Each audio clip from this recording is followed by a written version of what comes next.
Olá, boa noite, tudo bem com vocês aí? Cá estamos, live diária, 19h20, hoje é quinta-feira. Vamos dando aqui os boas noites para as pessoas que estão nos acompanhando hoje. Elisa, seja bem-vinda, Lohane, Gisele, quem mais? Gabriela, sejam bem-vindos. Boa noite, Jane, bem-vindo. Júlia, bem-vinda. Vanessa, seja aqui, legal. Pati, seja bem-vinda então. Cláudia, boa noite. Cíntia também, boa noite. Todos bem-vindos à nossa live. Espero que sejam todos bem. Deixa eu só fixar melhor aqui a minha câmera. Daqui a pouco vai cair isso aqui. Aí. Obrigado.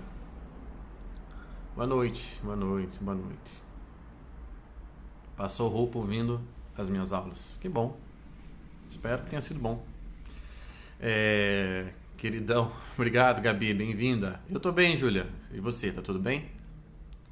Deus te ajude. Amém. Obrigado, viu? Obrigado pelas sempre manifestações que vocês dão aí de carinho, de apoio, o pessoal que já acompanha o trabalho há tanto tempo, que é fiel, né, nas diferentes atividades do trabalho, desde lá da época do Facebook. Tem gente que me acompanha desde aquela época. Aliás, tem gente que me acompanha desde a época do blog, daí Facebook, agora Instagram. E também bem-vindos os novos, né? Obrigado aí também pelas manifestações de carinho de vocês, tá? E daqueles que estão gostando do trabalho, tá bom? Vamos lá para o tema de hoje? O tema de hoje é o seguinte, ó. Tem horas que a razão tem que ajudar, não é? A razão, nossa capacidade racional, ela tem que ajudar. Porque eu sou um que falo muito mal da razão, eu sei disso. Há uma série de aulas, de lives minhas, de textos meus, em que eu tô lá, como se diz, debulhando a razão, né? Debulhando a razão em que sentido? Porque eu acho de fato que o homem moderno perdeu boa parte do mistério, perdeu boa parte do encanto pela vida, perdeu boa parte daquele sentimento de presença, aquela sensação assim mesmo de pertencimento à vida. Acredito mesmo que nós nos afastamos em parte da vida, que isso afetou até as nossas relações amorosas, porque nós racionalizamos demais certas áreas da vida, certos temas da vida, certas realidades nós racionalizamos demais, e eu geralmente culpo o cartesianismo por isso. Sabe aquela coisa do penso, logo existo? Penso, logo existo. Então, parece que o critério último mesmo, o fundamento da vida humana é o pensamento, a sua capacidade de pensar, de explicar alguma coisa. E é isso que eu acho bastante perigoso. É contra isso que eu falo, e já falei tantas vezes em lives, em diversas outras situações, já escrevi sobre isso, tem inclusive texto publicado em livro, em que eu falo contra esse racionalismo cartesiano excessivo, essa nossa necessidade, bem moderna, de explicar as coisas, de ter o controle racional sobre as coisas, de fragmentar a vida, fragmentar a realidade para possuí-la. Entende? A razão faz isso. Veja, a razão em si mesma é óbvio que não é ruim. Não é ruim você ter a capacidade de analisar uma coisa. Não é ruim você ter a capacidade de esmiuçar, de pegar um corpo inteiro e dividi-lo para compreender as partes. A razão faz isso, a razão faz análise, que é o oposto de síntese. Síntese, quando eu junto tudo. Vou fazer uma síntese para vocês. Geralmente o pensamento vai de uma análise para uma síntese, né? Eu pego uma coisa, pego um objeto, um assunto, o que quer que seja, e daí começo minha exposição, minha aula fazendo uma análise, ou seja, vou fatiando a situação, a realidade, o assunto, o objeto. Fatio, separo, vou esmiuçando aquilo. Aí depois, geralmente, o argumento tende para síntese. Quando depois de esmiuçar, mostrar os pedacinhos para a minha plateia, minha audiência, eu vou lá e junto aquilo. Eu junto num argumento final, eu junto numa conclusão, ou faço um resumo da minha fala. Isso é uma síntese, né? O contrário de análise. Então, de fato, você ter a capacidade de análise, porque você usa da sua razão, da faculdade da razão, isso não é ruim. O que eu sempre critiquei é o quanto nós usamos isso de maneira desmedida, inclusive sobre coisas que são, em si mesmas, irracionais. Por exemplo, vejam a minha postura sobre o amor. Existe lá tem uma live minha, já falei algumas vezes sobre ela. Você vai lá no YouTube e procura psique e o irracionalismo do amor. Porque o mito grego é claro, né? Quando ele transmite essa mensagem de que toda tentativa de, por exemplo, explicar o amor, toda tentativa de trazer a realidade amorosa, a realidade a dois, para o âmbito da razão, todas as luzes acesas, para que não reste dúvida sobre por que nos amamos, por que estamos aqui, por que você faz tal coisa comigo, etc, etc. Tudo discutidinho, bem explicado. Toda tentativa de fazer isso é, segundo o mito, a morte do amor, que é quando a psique acende a luz para ver Eros. E ela acaba, enfim, até queimando o Eros com um pouco do óleo quente dela, e o Eros sai voando pela janela, ou seja, o amor sai voando pela janela. Então, a minha perspectiva sobre o amor não é que ele é uma loucura total. A minha perspectiva sobre o amor é, não dá para explicar. Simples assim.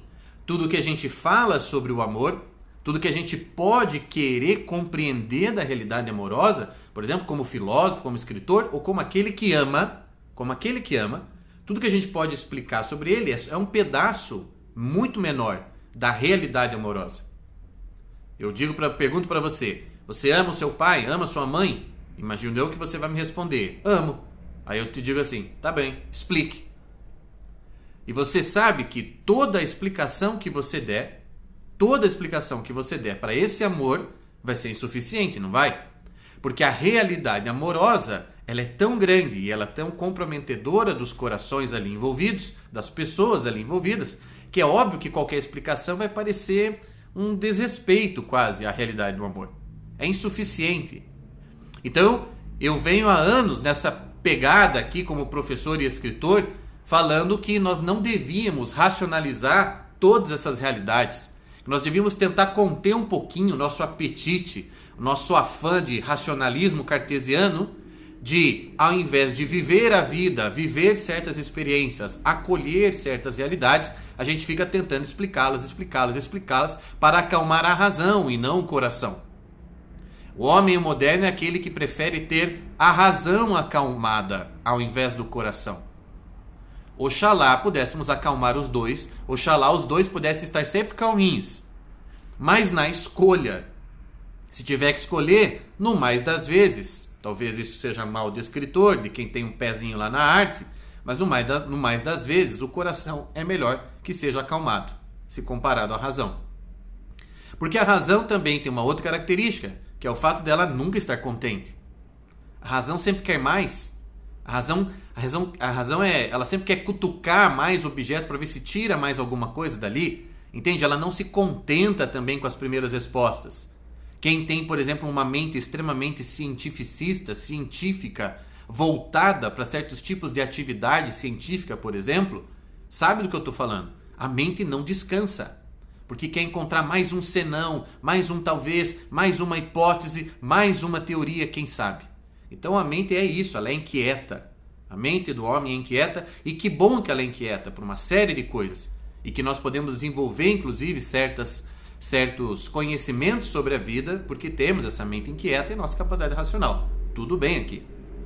A grande questão é a exacerbação do processo racional, do poder de racionalizar, a exacerbação disso, a ponto de você perder a realidade, porque você já não mais a experimenta, mas você a fragmenta, você a divide, você a maltrata pela tua necessidade de querer explicar.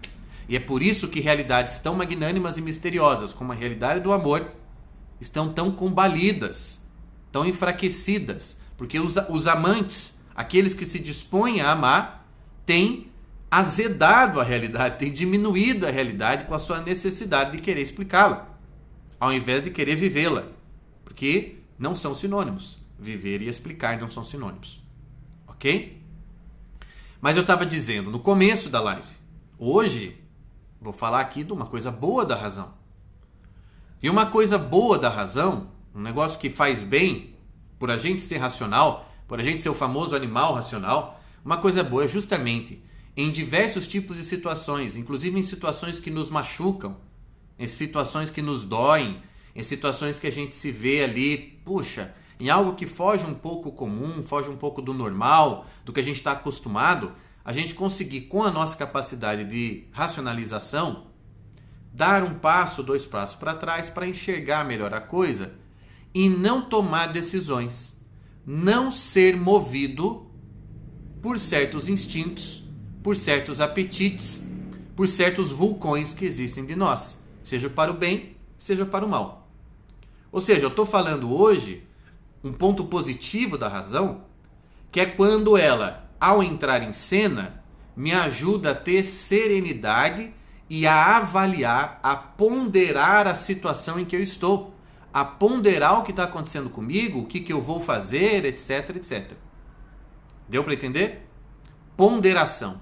Porque existe, olha, tem um aspecto na razão, o pessoal citou o Olavo de Carvalho aí, inclusive é ele que lembra isso. Tem um aspecto na razão que é o seguinte, a razão, você ser um sujeito racional, é você ter a medida das proporções das coisas.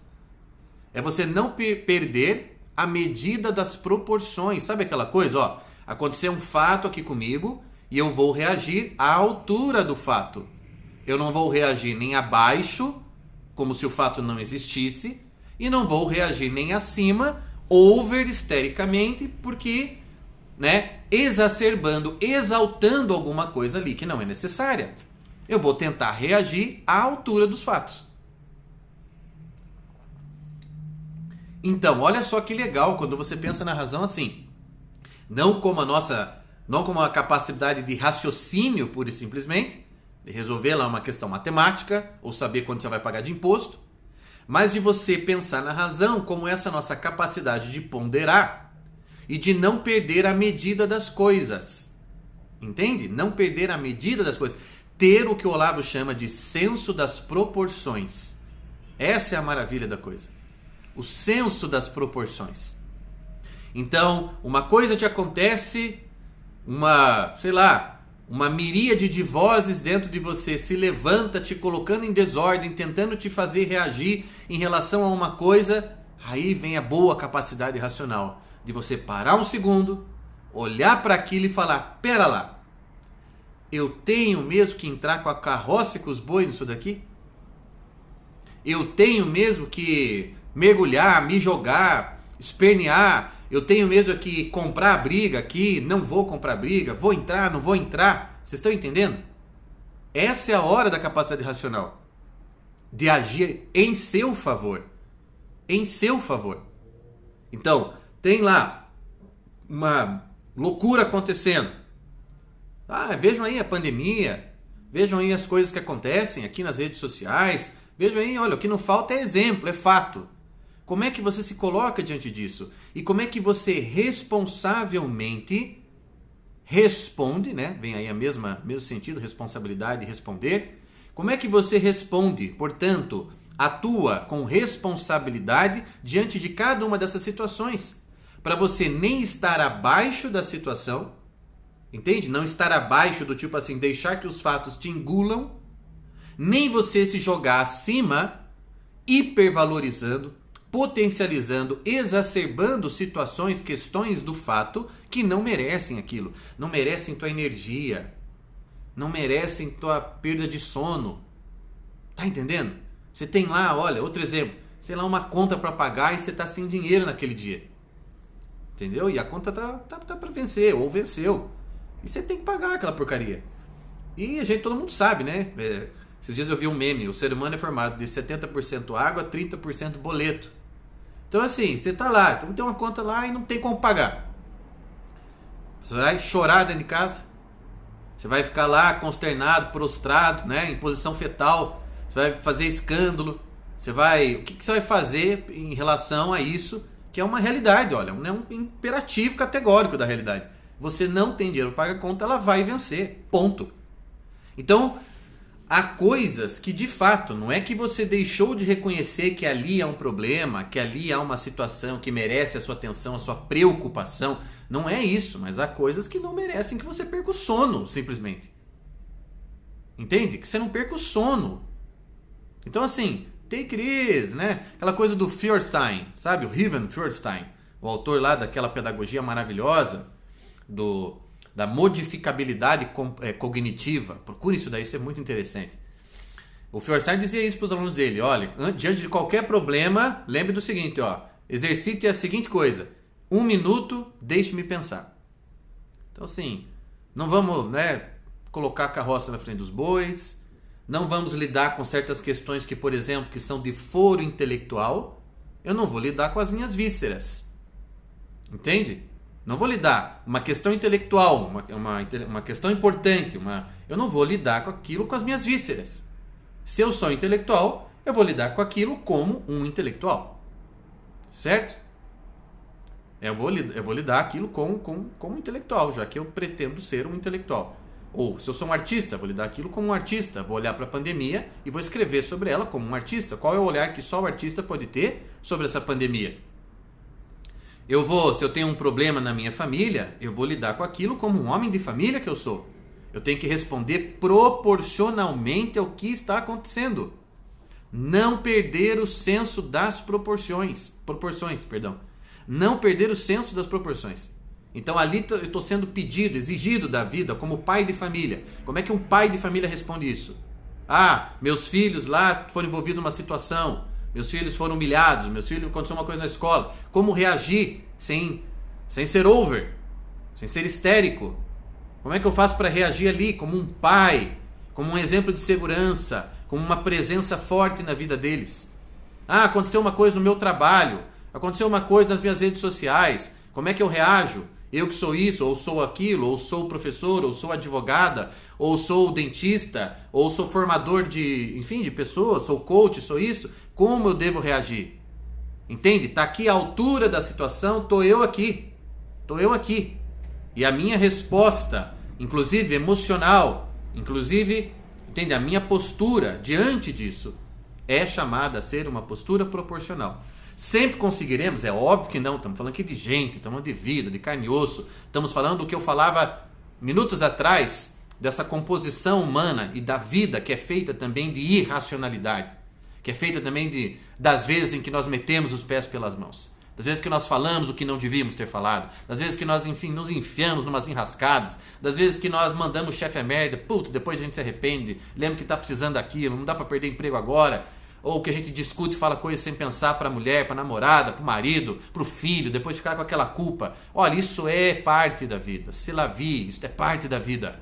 É parte da vida.